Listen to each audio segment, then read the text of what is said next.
Bonjour et rebonjour à vous tous. Dans cette vidéo, nous continuons sur le sujet de l'hospitalité. Nous allons découvrir quelques citations en lien avec l'hospitalité dans le Nouveau Testament.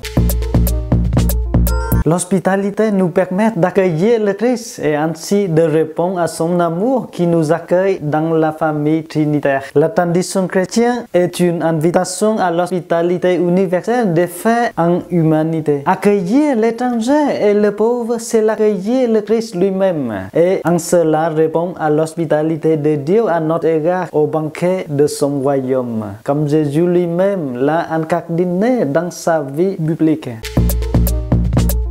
Dieu devient l'hôte de son peuple et par son accueil des plus éloignés de lui, les pécheurs et les publicains, il se révèle à nous comme à Dieu hospitalier. Les thèmes de l'hospitalité, du statut des étrangers et des relations à Dieu sont aussi intimement reliés, mais le regard s'élargit. Jésus lui-même naît dans une famille temporellement sans logis, dans une vie étrangère, et obligé de fuir et devint un réfugié en Égypte. Son ministère biblique souligne de deux manières le thème de l'hospitalité. L'annonce de la venue du règne de Dieu est symbolisée par des repas festifs ou des grands banquets, comme les repas de noces. C'est Dieu qui est l'hôte de son peuple. Par ailleurs, les évangiles montrent comment Jésus vit en accord avec cette venue du royaume, en mangeant et buvant avec les publicains et les pécheurs, ou en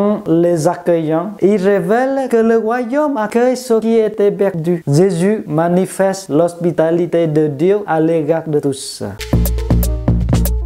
La rencontre de Jésus avec Zaché comme illustration de cet échange de l'hospitalité entre Dieu et l'homme. En effet, tout l'évangile de Luc, par exemple, peut être lu comme l'histoire de l'hospitalité de Dieu à notre égard et l'histoire de notre réponse à cette invitation. L'épisode de la rencontre de Jésus et Zaché est symptomatique de cet échange des hospitalités. Jésus invite chez Zaché l'exclu, qui l'accueille avec joie, mais en effet, c'est Jésus qui l'accueille dans la famille d'Abraham et le réintègre dans la communauté des sauvés. Aujourd'hui, le salut est arrivé pour cette maison parce que lui aussi est un fils d'Abraham.